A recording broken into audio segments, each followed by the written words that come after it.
Good evening, ladies and D-Gents. Welcome back to the Distinguished D-Gents podcast.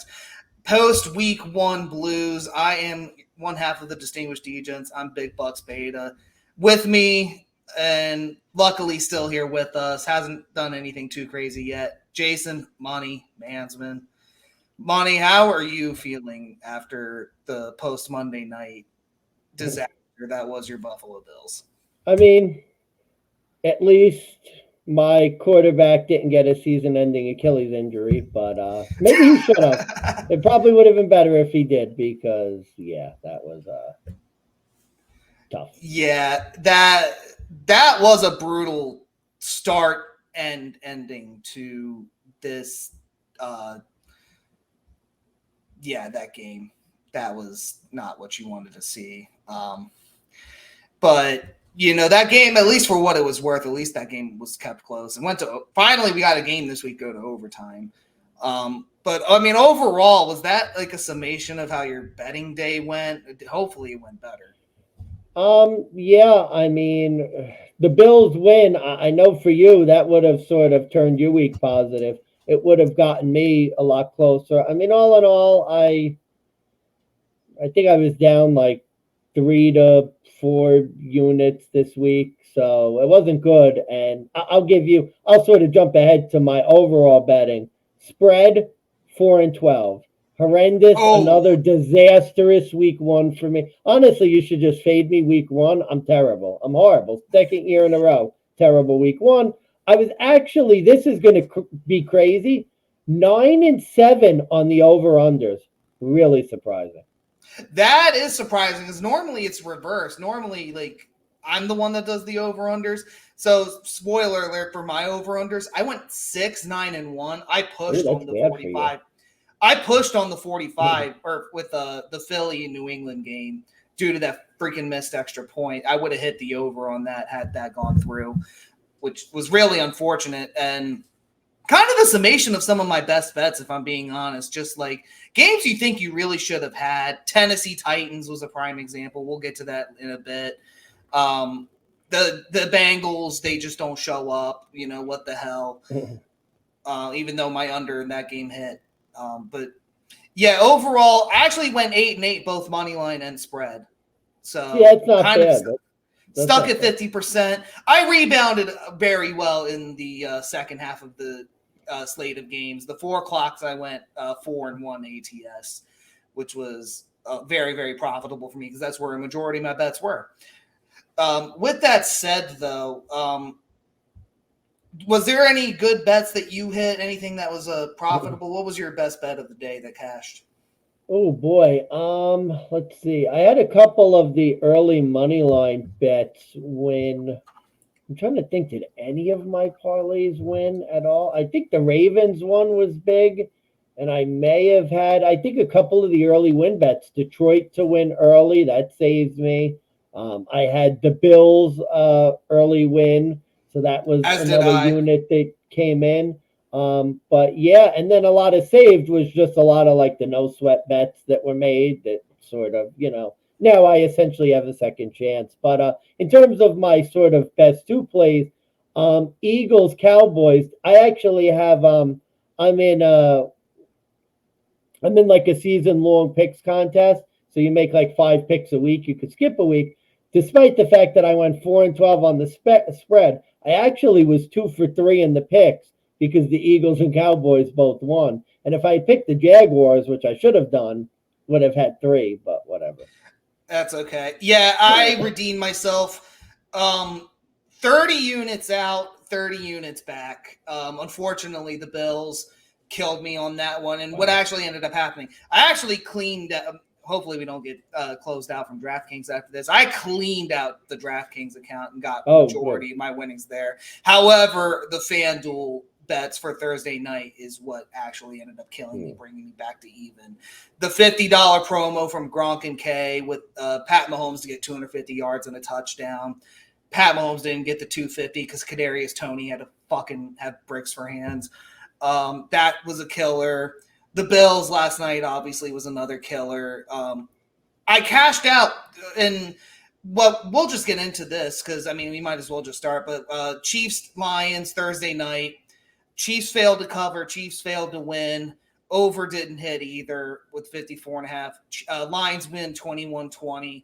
Kadarius Toney, I saw this in the second quarter with him. Chiefs went up. I want to say it was 20-13. So the up 7 early bet hit for the Chiefs from me.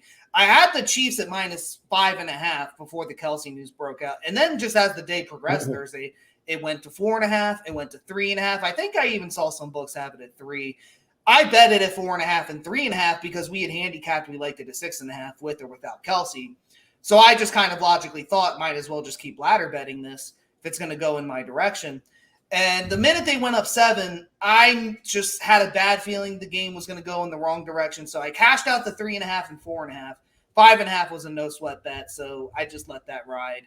And that was a good majority of my redemption because I ended up getting like $1 back out of it, breaking even there. Yeah, at least you broke even. Yeah. And then with the money line, at least I got the up early 7, so I got that profit for a unit. But it was just so unfortunate. Like I lost 5 units on that, not 5 units. I lost $50 on the freaking K and Gronk. Yeah, that's play, which was got to be careful. Got to be careful with some of those promos like that. My takeaway from the game was different, though. My big takeaway from that game: Detroit's defense, surprisingly, especially their run defense. You remember beginning of the year, they really struggled. They rebounded in the second half, and my concern was: were you going to see sort of the Lions regress to the first half of the year? Their run defense was actually, now mind you, Kansas City's not a great running team, but they actually put forward a competent effort, and if they could do that every week, they're going to be a tough team. So I definitely upgraded them in my eyes. My overall takeaway is no Travis Kelce. The Chiefs are probably doomed. They're probably not as good as people think.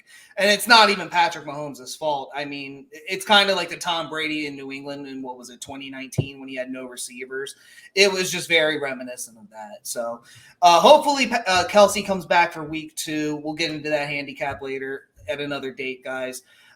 Next game, San Francisco, Pittsburgh. San Francisco was the road conference favorite. I faded them. It was my fade of the week. My takeaway there was Brock Purdy is definitely the real deal. I don't think it was a one-year fluke.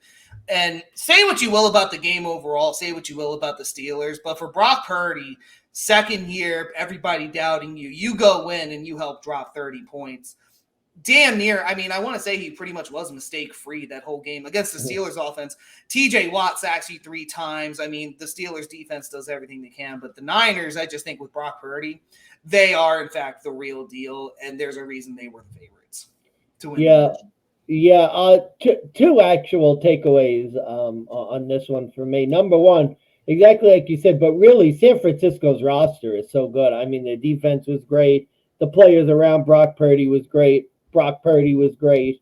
Niners really, well, I think now they might be the favorite to win the Super Bowl now. I think after we hard to. Yeah. My only concern is Brock Purdy in the playoffs, and again, I like Brock Purdy. I liked him more than Jimmy G, but he still kind of has that younger game manager style of play where it's don't turn the ball over, take the sack, just make the open play and hand it off to Christian McCaffrey. And I wonder how far that can take them. Yeah, and let's see what they do against better competition. On the Steelers side, less so about the Steelers. I'm not going to downgrade them too harshly. More so, I think it's official. Preseason means nothing. You shouldn't even, maybe you should not even watch preseason. Although maybe I'm not the person who should be telling you that, seeing as I go, 3-13, 4-12 every week 1. But it seems like every year these preseason darlings always get busted week 1. And this year it was Pittsburgh, the preseason darlings, and at the end of the day it meant nothing. I'm almost wondering if maybe negative preseason, if you look at like Carolina, if you look at Buffalo, some of the teams negative in the preseason didn't do well week 1. I'm wondering if that's more of an indicator than like doing well, because the Steelers were the preseason darlings and they just got run out of their own building. Yeah, and by an NFC team who I think a lot of the sharps were down on, so it just makes you wonder. I think you're onto something there. But speaking of, preseason, we'll get into the rookie deal here. Carolina, they went to Atlanta. Carolina, 3.5-point road dogs. My handicap here, two things I took away. One, fade the rookie quarterback, never fails. Atlanta took the win there. Although the other part of that was also true, so sort of a double takeaway here. Desmond Ritter still sucks as a quarterback. He did not impress me whatsoever. He didn't do anything except hand the ball off. Bijan Robinson, I sort of see the hype, but he did seem very limited in that game. But I think Atlanta is trying to work on building like a recipe to getting these, quick little victories against bad teams. And for some sharps who actually like to bet Atlanta, and again, same idea with San Francisco, but actually like on a less impressive scale. And we'll just say less impressive scale. How far is handing the ball off to three of your running backs going to take you in the long run of things against better competition? Yeah, mine was confirmation, even though I was on the wrong side of the game. First off, I think the game sort of ended. It was a 14-point game. I think it was closer than that. At least it seemed closer. Carolina sort of at the end just ran out of steam and couldn't really do anything offensively, which is maybe expected from a first first first round NFL quarterback making his debut. But yeah, I'm down on Atlanta. Ritter wasn't good, and I don't think it's sustainable as you play better competition starting this week against Green Bay. Kind of, sort of showing my hand where that handicap's going to be. I'm not a big fan of Atlanta. Yeah, I was on the wrong side of that on the spread, but Atlanta money line, I did call that. That was one of my really rare picks where I take one team on the spread, but the other on the money line. So glad to see that hit on that end. That was one of my few over-unders that hit as well. However, my next bet, or the next game, my best bet, Baltimore Ravens 2 years in a row. Best bet 2 years in a row. They cash easy money. Mansmann, I'll defer to you, though. What was your overall takeaway here with this Ravens game against the Texans and C.J. Stroud? I don't think it was easy money. Baltimore struggled in the game, and serious questions about Lamar Jackson's my takeaway. Didn't perform particularly well. Baltimore won kind of like they normally do. I mean, at the end of the day, Houston just wasn't good enough. They lose J.K. Dobbins. I'm just concerned about Lamar Jackson. Didn't like what I saw from him week one, and it's only going to get harder from here. Beating Houston at home is not an incredible achievement. And again, another game where, you look at the final score, 25-9, but that was a game where, we had serious questions about whether Baltimore was going to, cover the spread for three-quarters of that game. So not I'll give you that. I'll agree with you there. There were concerns. And this was a game where I even touted we should be ladder betting this up to 13.5, even 14.5. Had you done, at least 13.5, I think you would have been okay. I mean, obviously you would have been even higher, but I will agree with you. Like for the majority of that game, it actually was a sweat with that 10-point spread up until that fourth quarter. My takeaway, J.K. Dobbins, I think that's the last we're going to see of him. I think the Ravens are going to move on at halfback. Unfortunately, they did go back to Melvin Gordon, so I'm wondering if we start seeing him, it will be the time to fade the Ravens.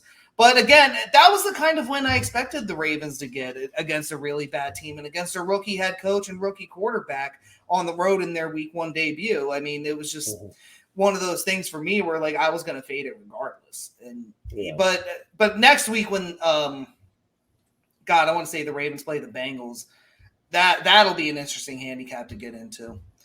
Speaking of the Bengals, though, they were my over-under pick of the week as far as the under goes, under 47.5. That cashed, but unfortunately, that was just due to a lack of appearance from Joe Burrow. Only got 3 points. Cleveland and Deshaun Watson, for as bad as they look, they got 24. Cleveland covered as a home dog, plus 134 there. And again, my takeaway was Deshaun Watson got the best of a Joe Burrow who didn't show up. Still had bad interceptions left and right. Still didn't really get a lot done through the air. And again, I think this Cleveland Browns team is not going to be sustainable for the long term. And again, it's just one of those weird things. Like the Browns just always beat the Bengals ever since they got Joe Burrow. And it doesn't make sense. It's kind of a Chewbacca situation, as we like to joke, but that's just truthfully what it is, in my opinion. That was my takeaway. Agree with the takeaway. That was my big takeaway from this game. And really, this is a theme of the week.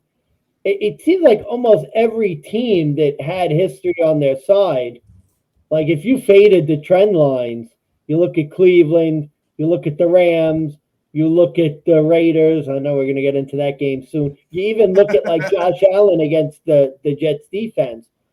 Really, all of those trend lines held up this week. And yeah, this was the clear one, sort of Cleveland dominating Joe Burrow, and it continued. Yeah, just something that doesn't make sense, but we'll see if that continues on later in the season. Speaking of a trend line that didn't continue, though, Minnesota Vikings at home, 1 p.m., Kirk Cousins, failed to get it done against freaking Baker Mayfield and the Tampa Bay Bucks. They lost 17-20. Knocked me out of Survivor. That's disgusting. $300,000 pool gone week one. Yeah, Tampa Bay Bucks, again, kind of a dual-headed situation here. Like Tampa Bay Bucks, Baker Mayfield did not look good on offense, but the Bucks defense, however, I think kept the majority of their pieces from the last couple seasons, and the Bucks defense kind of came out and just reminded the NFC that the Bucks defense is still here to stick around, and they held Kirk Cousins to 17 points. I know Jordan Addison had that long bomb touchdown. I know Justin Jefferson went off stat-wise, but watching that whole game, it didn't really seem like Kirk Cousins had an explosive performance. And I should know, I have him on fantasy. He only got me 18 points in my league, but yeah, very, very, very concerned for the Vikings long term. And for the Bucks, I think they just did what we were expected. But for the Vikings to lose a game like that kind of makes you wonder how the rest of their season's going to go. Yeah, big takeaway for me was maybe the Sharps were right about the Vikings, because when you look at it, a lot of what they said was team won all those close games last year. Eventually, it's going to turn the other way. And a lot of the Sharps, at least from the, obviously there's a little bit of sort of rapid reactions. They were already talking about, well, see, we said, that the Vikings won a lot of these close games and it was going to turn the other way. And sure enough, week one, you look at it, a close game, they get a few bad breaks, a couple turnovers, they lose the game late, 20-17. And yeah, Kirk Cousins, big chance. Like another quarterback I'm going to talk about later, had a chance to sort of win the game late, went 3 and out, and never got the ball back. So, yeah, that was my over of the week at 45.5. Didn't even come damn near close. Another under for the week, by the way, which you're going to see that trend throughout this episode. Bucks covered the 6-point spread. I don't even know what their money line pick was, but they hit as another underdog here. Speaking of underdogs, Arizona Cardinals 7-point road dogs in Washington. The first words out of my damn mouth, and I should have known, Sam Howell does not deserve to be a 7-point favorite. And I don't know why I didn't go with that. And even though I rattled off the number of reasons as to like why fade the Cardinals, because it's just like everything went wrong. Joshua Dobbs, again, coming in a last-minute performance, looked pretty damn good, all things considered in his position. I know they didn't get the win, but, I mean, Washington, no Chase Young. I know Terry McLaurin did end up playing. Yeah, again, kind of back to your preseason handicap. Fade the preseason darling. Sam Howell, another quarterback that looked really good, had a very disappointing performance, all things considered. Yeah, 100%. Takeaway from that is two really bad teams, and I think you're looking to sort of fade them whenever possible, especially Washington, because they really look disappointing. And again, I mean, almost lost the game outright. So yeah, Howell, bad interception, not a good performance. And Arizona, a little bit of a pass rush, so that was surprising. So. Yeah, especially since they lost J.J. Watt. But Budda Baker did come back. I did wonder if that was going to make an impression for this defense. And turns out that they can still play scrappy with Joshua Dobbs at quarterback. Maybe getting rid of Colt McCoy was the move. They Cardinals did lose 16-20. Moving on, this was my dog. One of those yeah, killers. one of those. yeah. All right. Moving on, the third non-conference game, Tennessee Titans traveled to New Orleans to face off against Derek Carr in his debut. Titans were my dog of the week. Mike Vrabel, road dog, got the cover at 3, didn't win as they lost 15-16. I'll defer this one to you. I was wrong about this game, and maybe I was wrong about Derek Carr. I mean, well, the Saints didn't cover. 2 takeaways from this. Number one, I think Tannehill's days are numbered. I mean, Tannehill looked completely overmatched against the Saints defense, which I thought would be good. That was kind of annoying because that was one I feel like I had a really good handicap, and it's just the Saints offense couldn't put it together enough to like get the cover. And I thought I was going to get the cover, and Vrabel kicked that stupid field goal when they were like down 4 late in the game to make it a 1-point ball game. That was really annoying. Yeah, that was, which honestly at first I thought was strange, but then when you think about it, they were stopping the Saints the whole time. Yeah. And they didn't get the ball back. I don't think they got the ball back after that. I think the Saints kept the ball. And so that ended up being kind of a weird decision that cost me the cover. But yeah, so takeaway 1, I think Tannehill's days are numbered. I think Malik Willis or Will Levis or whoever they're going to throw in there, it could be coming sooner rather than later. And for the Saints, I mean, again, question is sort of, can you get more from Derek Carr? I mean, you look at it, you got to like what you saw from the defense for the Saints. And in that division, it's going to be a weak division. We saw what Atlanta and Carolina have to offer, and it's not that much. I'm still convinced Tampa is not a good team. So really the question is going to be, can you get more out of Derek Carr? Because, again, you saw some good things, made a big play here and there, but was hoping for a little bit more. Yeah, my last takeaway from this game, 2 things were true. Number 1, I think I was right about Derek Carr. He's not a good quarterback. He's in a new system with a bad head coach, and I don't know why everybody thinks that him going to the Saints was an upgrade. Clearly, if you look at this game, it clearly wasn't an upgrade. It actually just looked like another Raiders game, to be honest with you. However, I do agree with your assessment with Ryan Tannehill. Derrick Henry did not get the ball nearly enough, and even if you think he did, it wasn't enough to win them the game. Ryan Tannehill could not get a pass off to DeAndre Hopkins to save his life.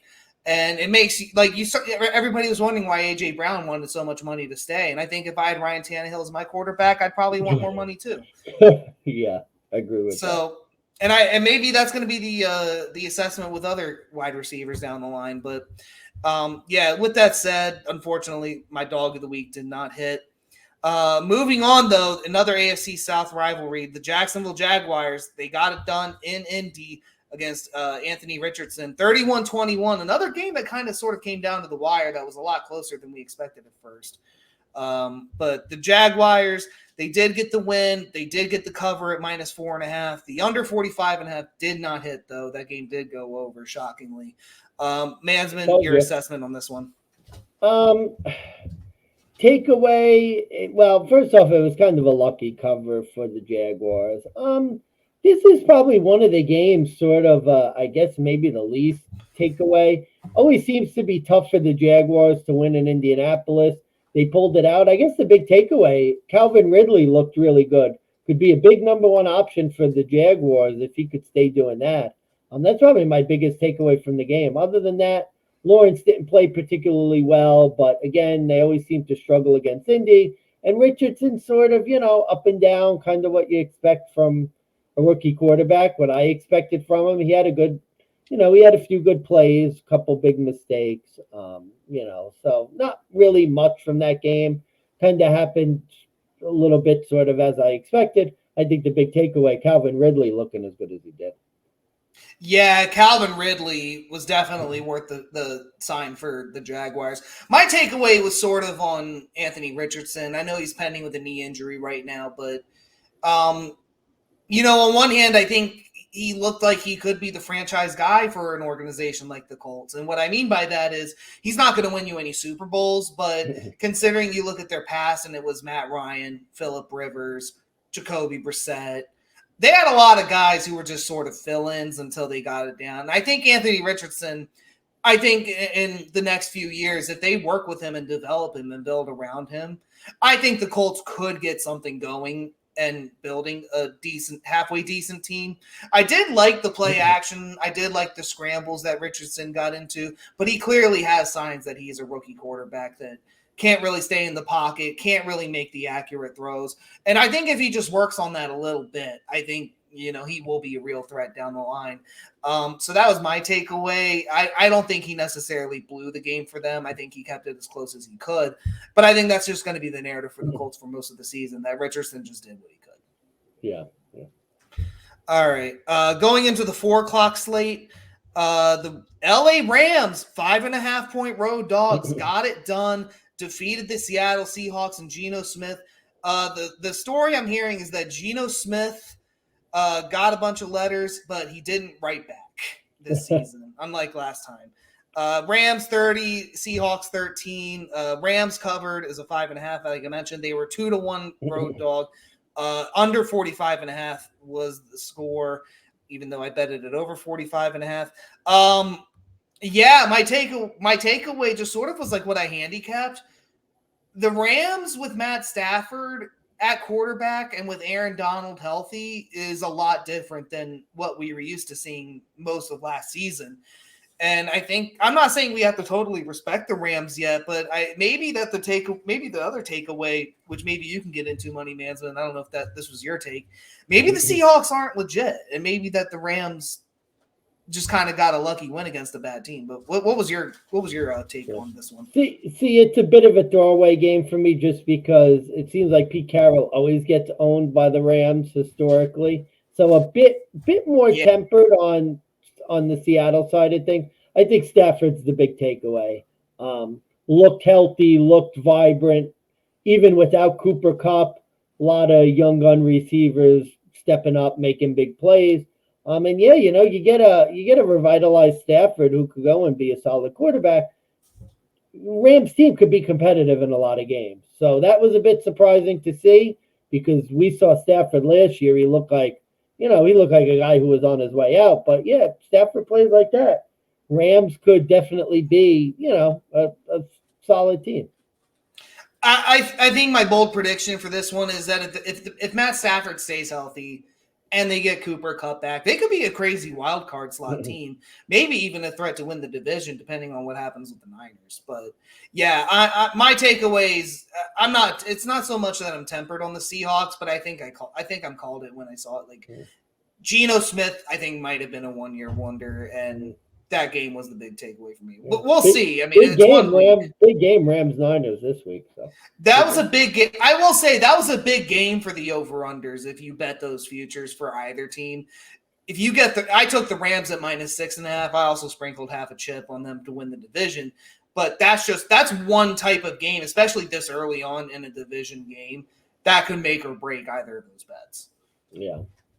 So, all right, next game, Philadelphia went to New England. They went up 16-0. I think, what was it, in the first quarter? And then since then, they kind of took their foot off the pedal. They did win 25-20 in Foxborough with Tom Brady in-house. Eagles did get the cover, -3.5.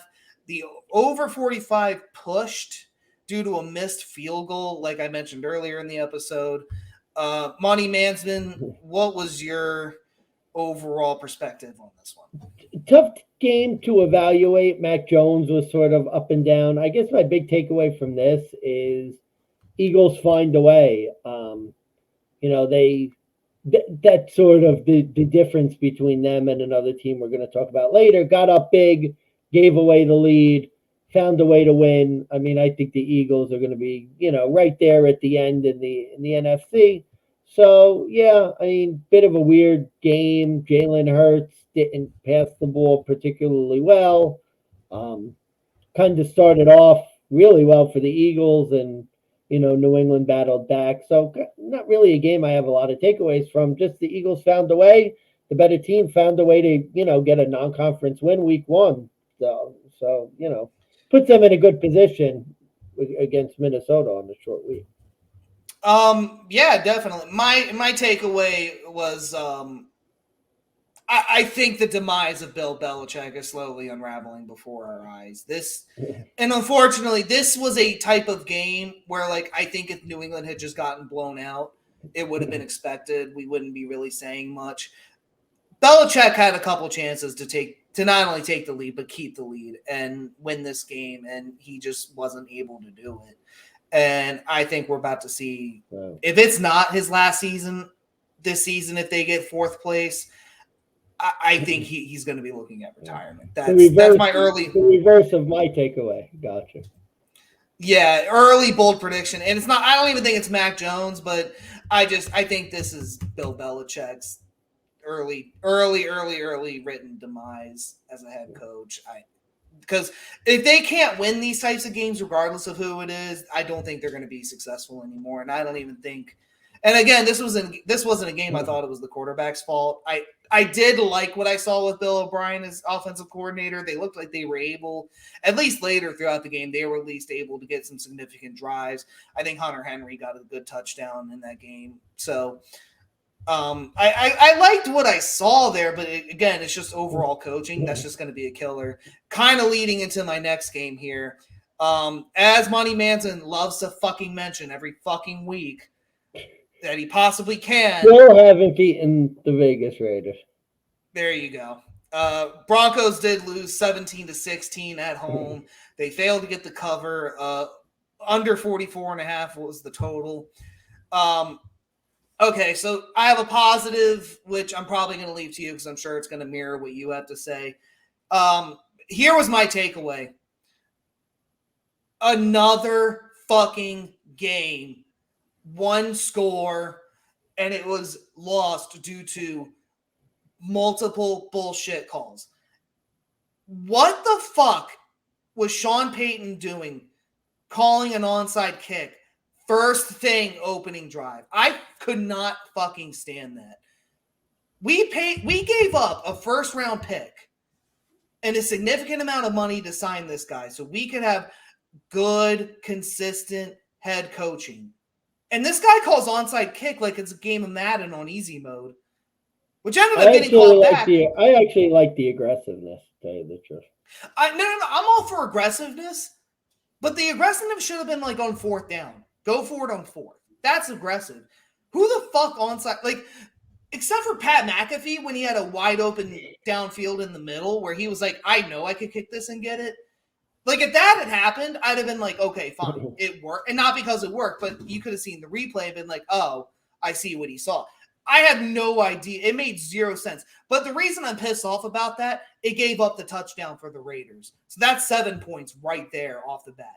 Second person I'm pissed off about, Will Lutz. We gave up Brandon McManus, Super Bowl winning kicker Brandon McManus. We let him go due to salary cap issues, quote unquote, or differences in coaching. I don't even care. This guy missed an extra point in a field goal, which also could have got us the win. That cost us the game. And just like deja vu last season almost, it was just like we lose another 17-16 game where we only score 16 points. It just seems like we can't beat the Raiders. And we can't win these close tight games. And this is why I said in our futures episode, like, there's just no point in betting on Denver to be successful, just literally until we're proven otherwise. And the overall takeaway, Denver has not proven shit to me at this point. I have one positive take, but I'm going to defer to you to see if it's the same. Yeah. Probably not. My positive take, the Raiders didn't really show me sort of anything at all. But positive take, I mean, I think it's clear from watching the game, Sean Payton's a better coach than Nathaniel Hackett. Like, it's just, there's no ifs, ands, or buts about it. Denver's much better coach than they were last year. Well, yeah, water's wet, the sky is blue. But the real takeaway is 27 completions for 177 yards. Kind of the same problem with Russell Wilson just not being, like, willing, able to like push the ball down the field. And it's great. He had a lot of completions, but when you're getting completions, 1 yard, 2 yards, again, 27 completions, 177 yards. That's how you're only scoring 16 points in a game like this. So Yeah. that's the takeaway. Kind of more of the same from last year, just in the sense of conservative sort of play from your quarterback. I will say the positive. I know a lot of people are still hating on Russ. I actually liked a lot of what I saw in the Raiders game. He actually looked like he could throw a completion. I know it was a lot of short passes, but I did overall see the Russell. I saw more of the Russell Wilson of old Mm-hmm. than I did the one of last season, which was refreshing to see. And I think coaching does have a lot to do with that. The question will be, can Denver rebound from this loss, or are they just going to continue doing the same bullshit? I will say, though, if the defense was any credit to this game, I may have been wrong about Vance Joseph, because I was worried that the Broncos defense would be giving up 25, 30 points a game. And the fact that they held Jimmy G and the Raiders to only 17. Pat Surtain, too, held Devontae Adams to a minimal. So, I mean, I like I kind of like what I see. It's just disappointing yet again to see them lose. But you know what's even more disappointing, Money Mansmann? Watching the Chicago Bears. Oh, the Bear. Oh, yeah. Yeah, Chicago Bears. They were 1 point home favorites. I didn't fucking understand that either. They lost to Green Bay, who covered the one. They got the win at the minus 104 money line. Bears won. I thought I had the score up here. Sorry, folks. Yep, here we go. 38-20. That's right. They won by 18 points. Jordan Love's performance. Jordan Love might be the future of the Green Bay Packers.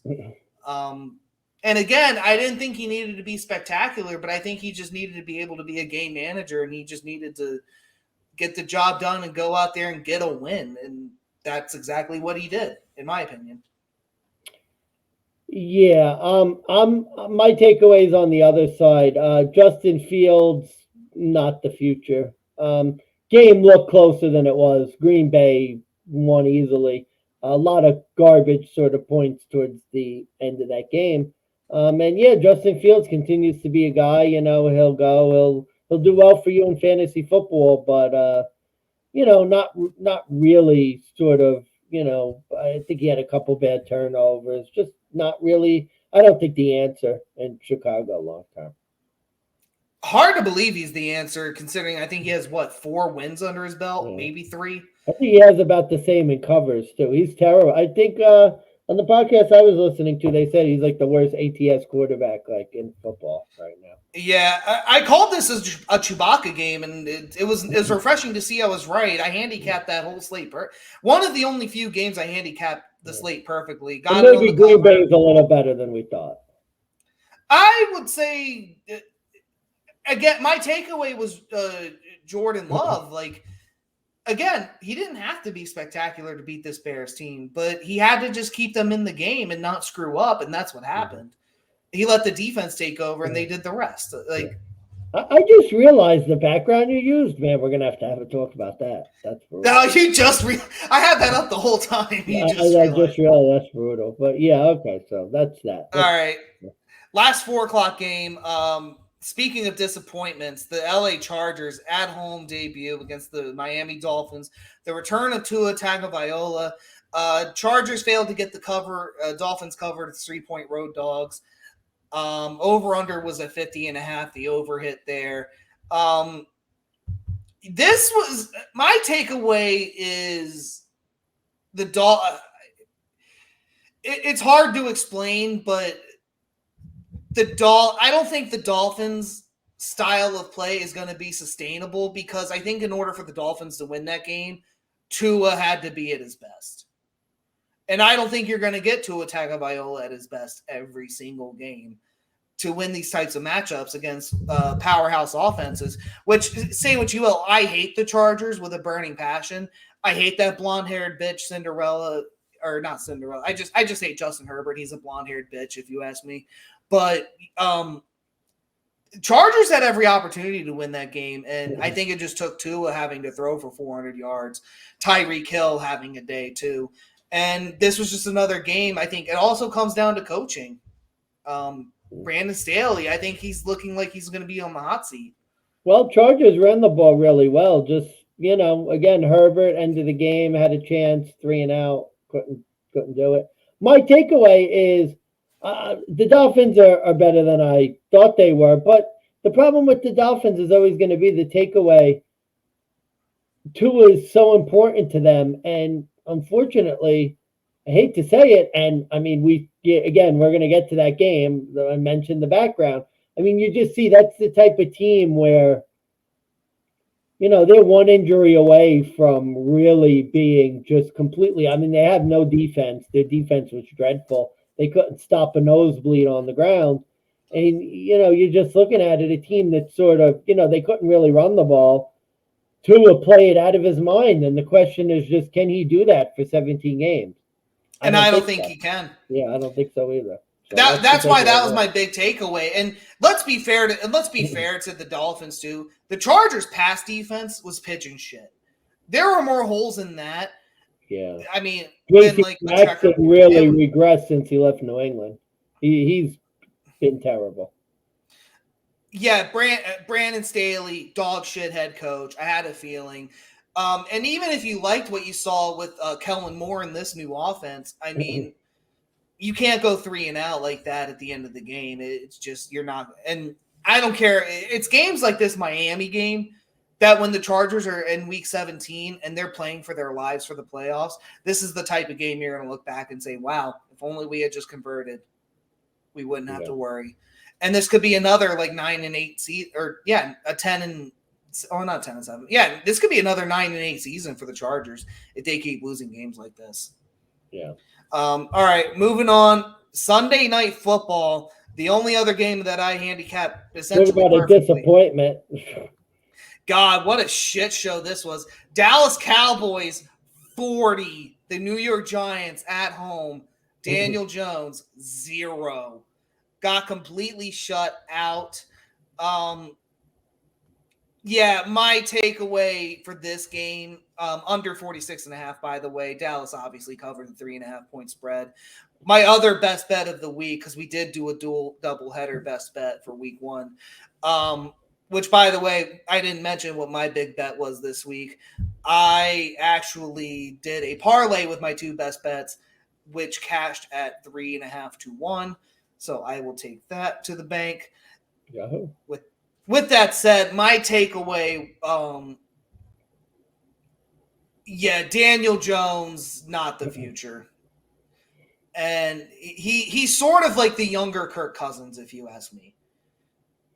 The only difference is I think Washington knew what they had when they kept franchise tagging him and then eventually letting him go so they could reset. The New York Giants, I think, just did the opposite effect. They've agreed that they were just going to bite the bullet and get stuck with him, which I think was the wrong move. And I think this sort of game proved that the New York Giants front office has no idea what the fuck they're doing. So I'm a little, now mind you, I think big disappointment for the Giants. Their offensive line really struggled. But I actually see it. Wait, hold on. Stop. They had an offensive line? Oh, well. So I couldn't find one that entire fucking game. I mean, they were just non-existent. Yeah, no, they were. It was a big game for them for sure. No, I mean, I think you could look at it on the Giants side. How I view this, I actually think Dallas proved they're for real.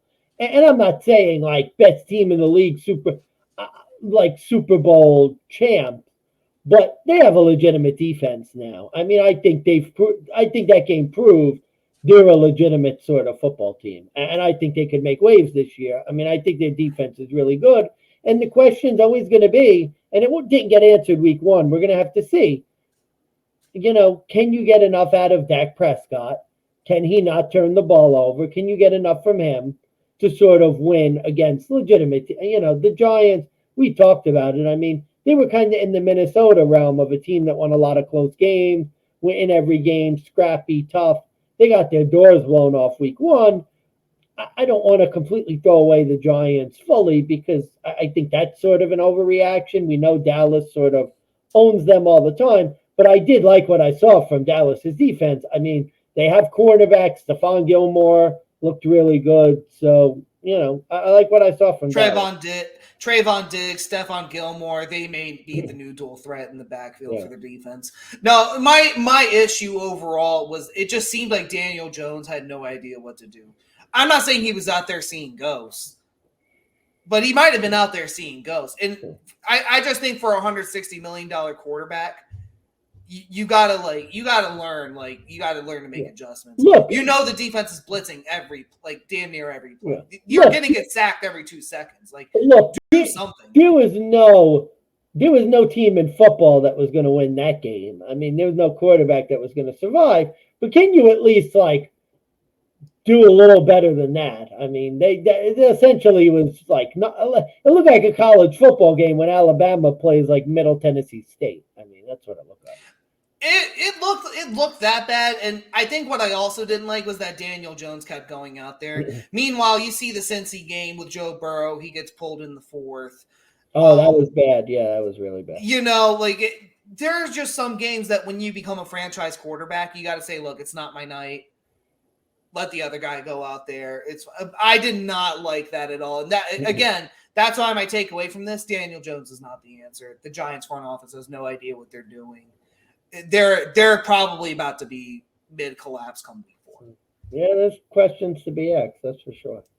All right, speaking of questions to really on both sides of this game, I mean, just an absolute disaster for both teams. Yeah, let's get into this one. It's the background for this game for this week. New York Jets at home. They hosted the Buffalo Bills. They were 2.5-point home dogs. Bills were minus 138 favorites. We got to talk about it. First drive, Aaron Rodgers goes down, grabs his ankle, has to get carted off. It's officially confirmed. Torn Achilles, out for the year. Despite the fact that they had Zach Wilson come in, the Jets somehow still get it done at home. They get it done in overtime, 22-16.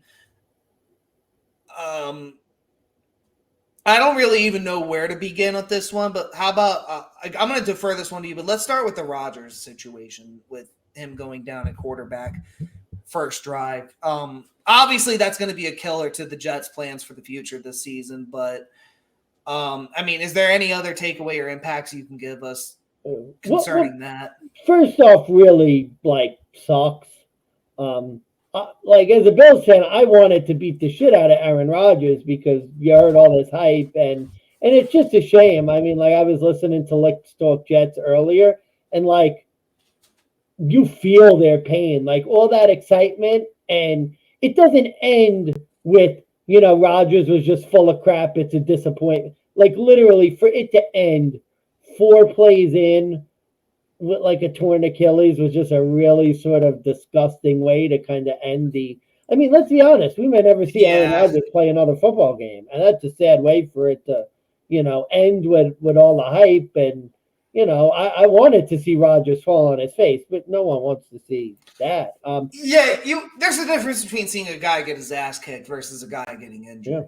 Yeah. As ironic as that sounds, And look, I mean, credit to the Bills defense. They were very good in this game. Very good in this game. Liked a lot of what I saw from the Bills defense. Really can't fault them at all for really the loss. I mean, even the touchdown. Garrett Wilson makes that fantastic catch. That made me mad at first, but once you see the replay, it's what? That's a play you just shake your head. You say, what do you do? Yeah. I mean, look, they let up those 2 big runs to Breece Hall. That wasn't good. But anyway, sticking to the Jets first, I think the takeaway is just, unfortunately, kind of the same thing that you had with the question was going to be, we knew what the roster was. We knew the defense was good. The Jets have some playmakers. I think maybe a bit overhyped in terms of some of the playmakers. Although the Jets defense really, we'll get into the Jets defense when we talk about Buffalo. But no, I mean, I think the main takeaway really is Zach Wilson's just not a good enough quarterback. I mean, you look at Zach Wilson was dreadful yesterday. He was dreadful. They Zach win the Wilson game looked like running Zach Wilson of old. They win the game running the ball, and because they have a doofus on the other side who gives them the game. So, I mean, all credit to the Jets. Like, it's a good win for them, but it's sad because I think two teams, their season ends yesterday because I don't, Zach Wilson needs to, if he's going to play like that every game, I mean, you're just not going to win consistently. And obviously the Bills, you lose a division game against a backup quarterback. I mean, Well, we know what we got with Zach Wilson. I think we've seen that for the past two seasons. I guess my takeaway for the Jets before we jump into the Bills, my takeaway for the Jets was that Zach Wilson clearly still is not the answer. And unfortunately, it's hard to give him too much shit because he came in knowing he was the backup. I don't know how you go in that thinking. If you're Zach Wilson, I don't know how you go into that thinking you still have a chance to play. You go into a backup situation against Buffalo, and for him to do what he did, it was about as expected. I think you just saw the same Zach Wilson that you've seen sort of. It looked like Zach Wilson from 2 years ago. Like, you haven't seen any improvement, unfortunately. That's my takeaway. Zach Wilson hasn't changed. So it's really hard to blame him for anything negative about what the Jets happened with, because it was not only what you expected, but it was also kind of a bad situation for him to come into. And again, I give credit to guys like Breece Hall, Garrett Wilson. They made that game. They were the ones that actually looked really good. Zach Wilson, like you said, he looked like, as you always love to say, he looks like pigeon shit. He looks like he doesn't know his head from his own ass half the plays. He literally runs backwards for 20 yards every other scramble just because he's afraid. And this guy clearly was not pro ready. So that was my takeaway there. And I think for the Bills, most of the time, if you're the Bills defense and you hold, you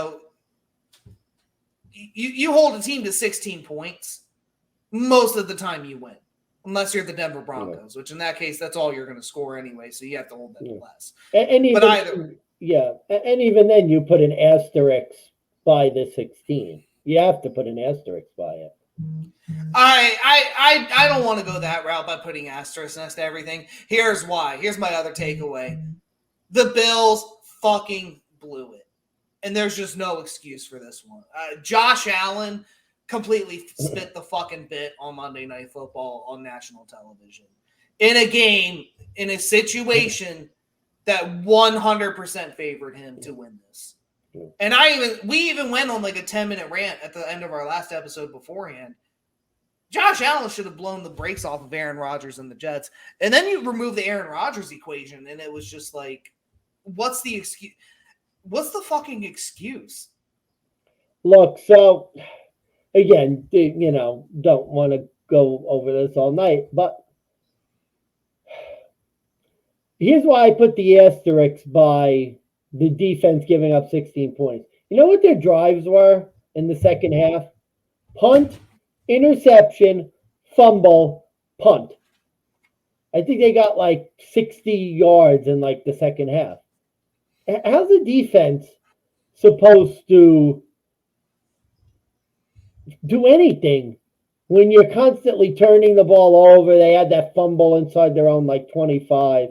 And, I think the main takeaway is this coaching staff's on the hot seat now, because there's something that said, Josh Allen said something really interesting. He said, same shit, different year.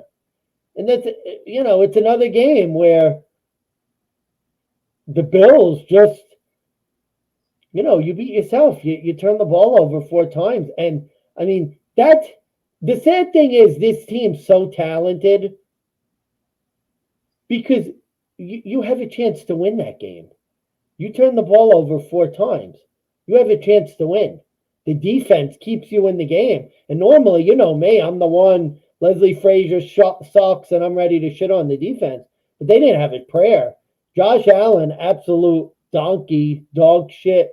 And, this coaching staff's on the hot seat because, again, it just seems like too many of these games, they turn the ball over. It's big mistakes. bad play calls. Yeah, Yeah, and now I think your season's over. You lose a game to a backup quarterback. I mean, you've put yourself completely behind the eight ball now. You are, and Miami looks really good. Like, I see. I disagree with you here, and only because it's week one. If any team is going to big bounce loss. back from a bad loss like this, it'll be the Bills. Well, I don't care what they do this week. They could beat the Raiders by 30. It's they Yeah, need no, to they be need to. able to pull out big games against good teams and not turn the ball over 7 times. I think the overall takeaway from the Bills, they're back to losing close games, which is going to be no good. And it's. I'm going to combine what you said with what I said. Yeah, they could beat the brakes off the Raiders next week by 30, and it'll mean nothing. I agree with you there. I don't agree with your take that their season's over. What I will agree with that take the minute they have 2 or 3 more games in a row where it's one score possession games, it's in Josh's hands and he blows it. Or it's a touchdown game, there's 13 seconds left and the defense gives up 70 yards and then they get a touchdown. If they keep losing those types of games, yeah, their season's over. This is week one. Let's not get into the overreactions too much yet as far as the rest of the seasons, even though that's been half of my takeaways for some of these teams. But yeah, no, I'll give you the coaching staff definitely on the hot seat. Josh Allen played like shit. And I thought Zach Wilson played like pigeon shit too, but Jesus Christ. And The that's the higher sad thing. expectations for Josh. And that's the sad thing, and I'll leave it with this. You expected the defense to give them a hard time. Maybe they don't score. But I mean, 2 Josh Allen YOLO balls where he just throws the ball up like at the end zone, just like like somebody you'd see in, the XFL. I mean, I've seen XFL games. I've seen them live, and I don't even think XFL quarterbacks threw it like that. I mean, yeah, that was bad. I didn't get it. It was so fucking absurd. But yeah, if there's no other takeaways there, let's get into the final stats. Jason, do you want the? I think we already went our picks here, but what was I going to get to?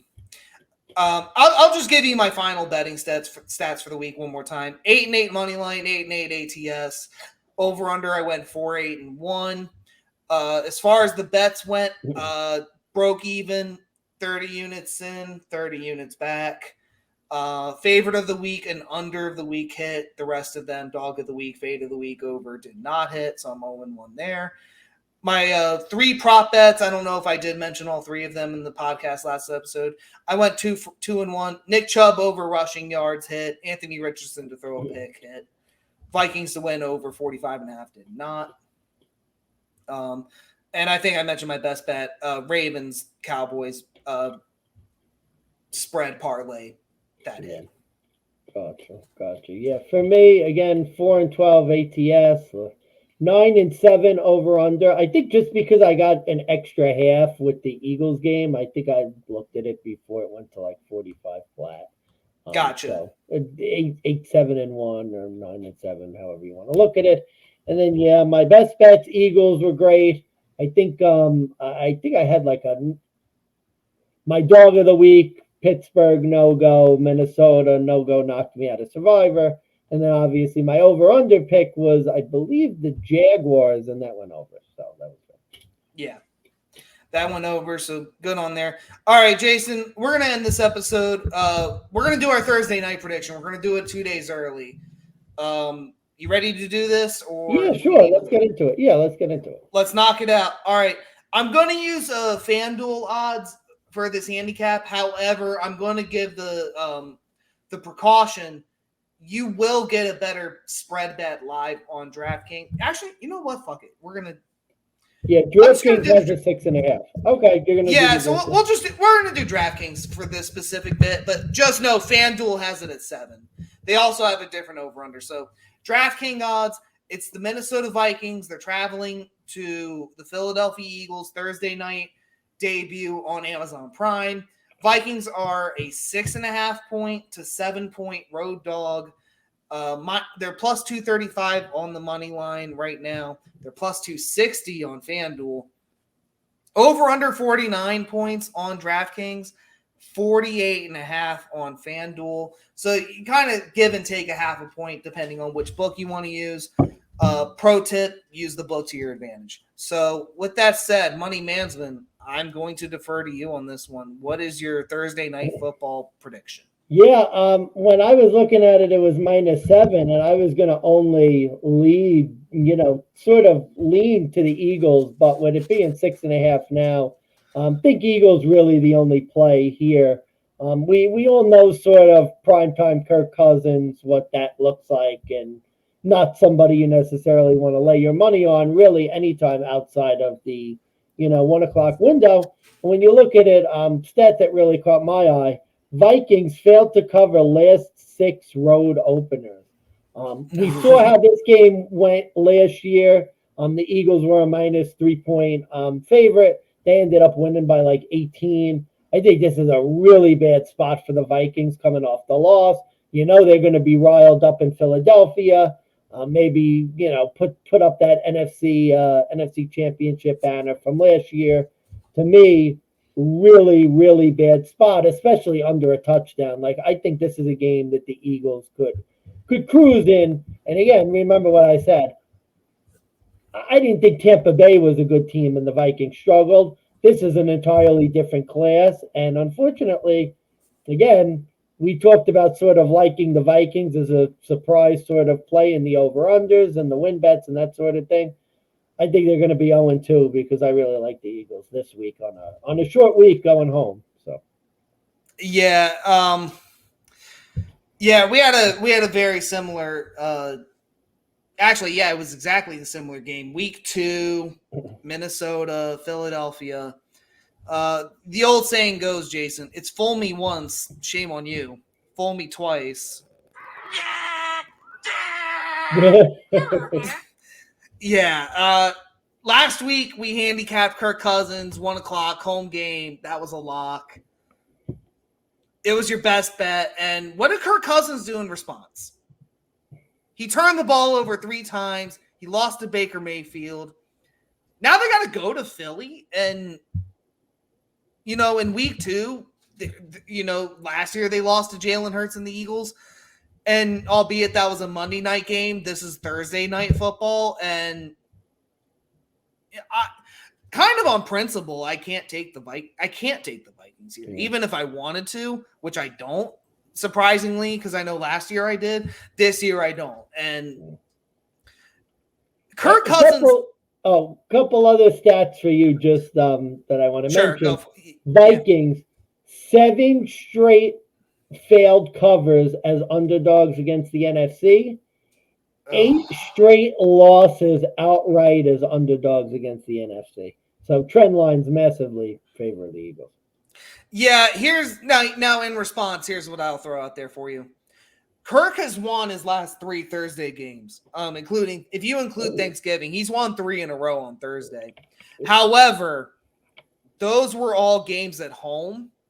This is on the road, and Kirk Cousins throughout his career 0-4 straight up on Thursday night football on the in road games.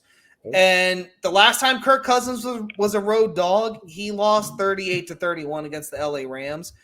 That spread was a push at 7. So he didn't even cover that one. He still got a push. And for Jalen Hurts, who does have a minimal career for Thursdays, 1-1 straight up in ATS, he lost to Tom Brady, but did get the cover. Meanwhile, it was Houston Texans last year. We thought it was a weird spot to begin with. The spread was very high. Yeah. The Texans ended up getting the cover there, even though the Philadelphia Eagles got an easy win. But Jalen Hurts is, games against the NFC North, 5-0 straight up, 3-2 ATS. This is this is where I'm going to get to my biggest concern and leading into what my bet is for this game. They went into Foxborough against the New England Patriots, got an easy 16 points like it was nothing, and then just seemed to have coasted the rest of the game. And it was very eerily similar to what they did towards the end of the season last year. And even though I can't take the Vikings off principle, My concern is that this is going to be an Eagles game where they go up early and then they just coast and then let Kirk Cousins and their offense bounce back. Because we saw the explosiveness with Jordan Addison. We know what Justin Jefferson can do. I think Alexander Mattison had a tough game against, let's be honest, the Tampa Bay Bucks, who's been known for the last few years to have a really, really, really good rush defense. And I think that this Philadelphia Eagles, I think their rush defense is just as good too. But if Alexander Mattison breaks one off, this game could be live real quick. So my best bet for this one, it's actually surprisingly not the spread or the money line. I'm going first half spread on this one. I'm going Philadelphia -4.5 in the first half. Because I think if it's a similar type performance here, they're going to go up 2 scores. It's an interesting play. I kind of like that. I like that. Yeah, and to be honest with you, right now it's a 6.5, 7. So if you really like the Eagles, I think you should take it now before this number bumps back up to 7.5, maybe even 8, closer to game time. Just real quick, like the under here, actually. I know they scored a lot of points last year, but Thursday night football games, there's always the prospect of teams on short weeks scoring under. I believe there was a stat. Yeah, I co-sign with you on the under. Yeah, the Eagles' last 4 games against NFC opponents have gone under, strangely enough, which is kind of surprising. I'm seeing an under here, and I could see especially I could see the Eagles having a couple really long drives to sort of drain the clock, and Kirk Cousins really struggling to get anything going against this Eagles defense that, again, sort of same thing almost like the Bills, really started off very well and then kind of got worn down as the game went on. I don't see that happening this time, so I'm going on. Yeah, I'm under 48.5 as well. I co-sign with you there, and I just think the 48.5 is too high. And I think it's going to depend on whether the Vikings offense shows up or whether the Phillies defense shows up. And I'm going to bet money that Phillies defense shows up before I bet on Kirk Cousins showing up for this primetime game, which I think we all know the stats. Primetime Kirk Cousins tends to be dog shit. But like I said, and even though I said he's won his last 3, he hasn't won on the road yet in Thursday Night Football. I don't think he's doing it now. So that's why I did make my money line bet on DraftKings right now, up 7 early. I took it on the Eagles this time, not the underdog like you tend to do. Because reason being is that I just don't see Kirk Cousins winning this. And even if Kirk does keep it close, I don't think it'll be competitive. Yeah. I don't know if the Vikings will ever go up 7 here. Yeah, I agree. Yeah, that's my only issue. And as far as that cover goes, I'm worried about backdoor cover potential. The Eagles have had a lot of games where they go up early and then just coast and let the time clock or they let the time drain, and then there's backdoor cover potential. That's just my big concern at 7. Yeah, maybe. Okay. All right. Anything else you want to say to the people before we go? No. Thanks everyone for tuning in. Definitely check us out. We'll have our longer picks video coming up soon, so check it out. Yes, sir. Longer. Yeah, week 2 predictions will be out sometime between Wednesday to Friday this week. 3 more stats I do want to throw out there before we end it. Last season, we had 7 out of the 16 games end with 3-point spreads or less. Mm-hmm. This season, it ended up being 5 out of the 16. However, 3 of them did end with 1 point. And 1 game did go to overtime. Mm-hmm. Underdogs cover and the under points went 8-2 out of the 10 dogs that ended up covering the spread this week. So that was an interesting trend I kind of noticed. Favorites that covered and over on the points, they went 1-4-1. I think there was 10 unders this week, if I'm doing my math correctly. So kind of an interesting trend I wanted to mention for you guys out there making your handicaps as we get into our week 2 handicaps coming up here in the next day or 2. And I think road teams, one more that I was seeing before, I think road teams, the Bills didn't cover. The road teams, I think 12-4 on the spread. I have to look at that. Maybe 1, look at 2, that 3, before 4, the next 5, one. 6, 7, 8, 9, 10, 11, 12. Yeah, so 12 very 12 road teams covered. 12 road teams covered. So Home field Unbelievable. making less and less. To keep that in mind. So There you go. All right, I'm Big Bucks Beta. This is Money Jason Money Mansmann. Mansmann. Thank you, sir. All right, D-Gents, have a good night. And as we always say, go win your motherfucking money. Motherfucking money. All right, man. Come on.